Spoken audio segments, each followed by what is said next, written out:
Okay, so today's video is going to be about COD, mainly because I've always wanted to do a COD video about why COD is dying, basically, or not as good as it was, and I made a poll basically asking what people would like to watch. I mean, it didn't get that many votes, but right now at the moment it says COD, so I'm gonna make a COD video that I've always wanted to do. Okay, so I'm going to talk about 3 things that I think killed COD. And yeah, I do think COD is dead, but I don't think that it can't be brought back to life. But I do think that COD is dead at the moment. So what I'd say the 3 things are, one of them is wall running.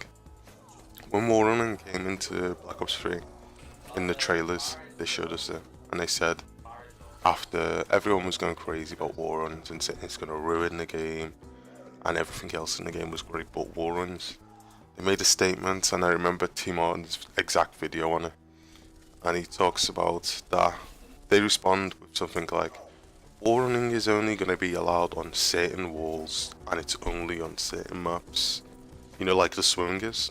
They compared it to swimming, which you literally swim on like 3 maps on Black Ops 3. So everyone's calmed down. Oh, wall running won't be a big problem. And then, what do you know? You can wall run on literally anything. You can wall run on like a car if you want to wall run on a car. So not only did they lie there, but it was obvious that loads of people didn't want it. And for Treyarch, the studio that prides themselves on listening to the fan base and keeping something like wall running in the game even after people hated it so much, and they explicitly said that it was only going to be on certain maps, on certain walls. And the example that they used was, I think it was Breach, that wall run where you go into mid-map and there's nothing down below. So it's like, oh, we only have this wall that's wall runnable, so you can get across there.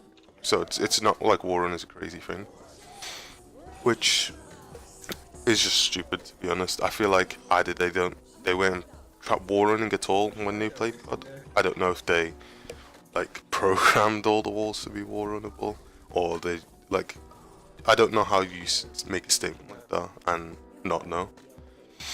So I do think wall run ruined the game because it lowers the skill gap quite a bit. You got people jump sniping, you can't really do anything against the jump snipe.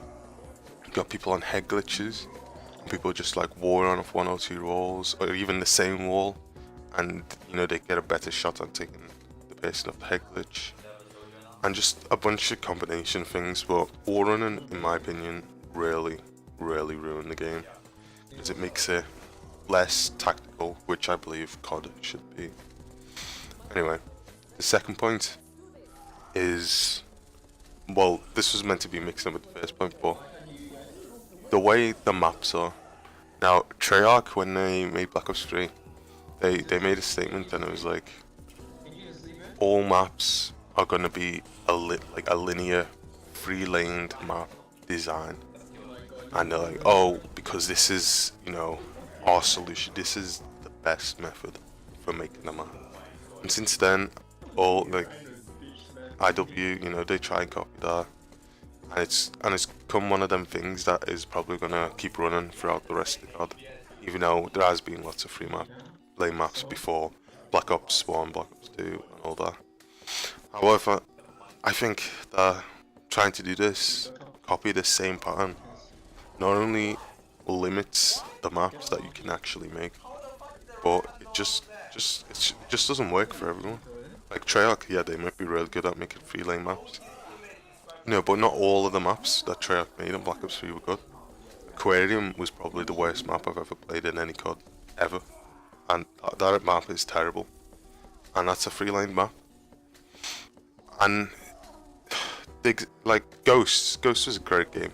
And Ghosts had a massive mix of different, sized and even lanes of maps. Think of Freight. Freight is like a 3-lane map. You got middle, you got red, and you got green.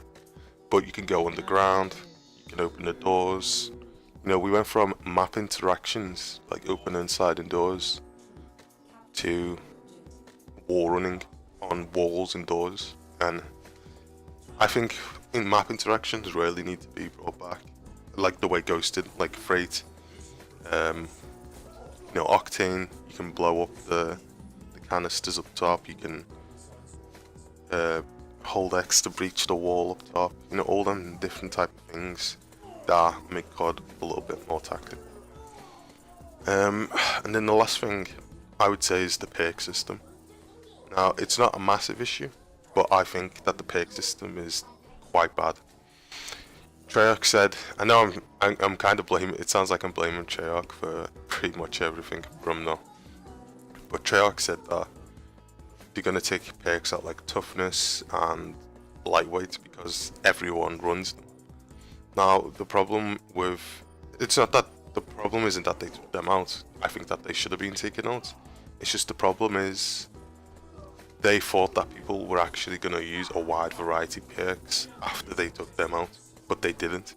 Everyone ran the same 3 perks, 4 perks, no difference. Maybe someone used cold-blooded instead of like something else for perk 2, but that was it. Like, no, there was no variety. That's why I think Ghost's perk system was the best perk system COD's ever had, because there was so much diversity and actual like skill difference, and it mattered what you picked. Because I remember at the beginning of Ghost, steady aim was insane, and it still was towards the end. So 2 points you get steady aim, but that means you can't have something else. So you make your class around what you are. If you're a sub player, you pick perks that benefit you, and if you're an AIL player, you pick perks that benefit you, and it's not the same all the time. Someone's gonna have steady aim on a sub, someone's gonna put like quick draw on instead and ready up, but you're only gonna have like steady aim, ready up, and maybe another 1 point perk, because that fills the gap. So I really do think that the perk system for Ghost was really good, because it added so much diversity and it was a bit more tactical. Even what I just remembered then is strong arm stuns. Like, who misses throwing strong arm stuns on Warhawk? You aim just above the like font on the wall, like above the R. It goes over by Diner, it stuns them. You can stun check if they're going to be. It stuns them going to be, so you're faster than them. That's a little thing, but it adds so much to the game. But yeah, I really do miss the perk system, and think that that's another major reason for COD dying. I was only going to do 3, but the last one is a bit more of an opinion one, even though you could argue number 3 was an opinion one. But I think scuffs also ruined the game. Because we all know why scuffs came about. They came about because people want money. MLG promoted it. Hey, get a scuff. They get money for promoting it. They get money every time you buy one. Scuff makes tons of money. Especially when AW came out, scuffs became almost something you needed to have. And it just lowers the skill gap, because there's people who haven't ever even pressed the X button on the controller these days. Like, I can bet you that there's someone out there who hasn't pressed the actual X button at all. Maybe even some of the other buttons, they just haven't pressed them. And it's really sad that people just sit there, don't even move their hands on the controller, just press in, press down. And it really takes a lot of skill out of the game as well. I do understand scuffs, but I do think they ruin the game as well. Actually, the last thing I'll talk about is, can COD World War II revive COD? Now, I think it can, but I don't think it will. Because the past 2 CODs, people have been getting used to not using stuns anymore, and trophies and smokes, and it just keeps disappearing and disappearing every COD that goes along. And even pub players, on Black Ops 2, you get stunned off a kill streak, you get stunned doing this. You'd have to run attacking pubs because everyone's using them, and it's tactical and nades going everywhere. But now, you go into a pub and everyone's war running, everyone's jumping about, everyone's shooting the gun.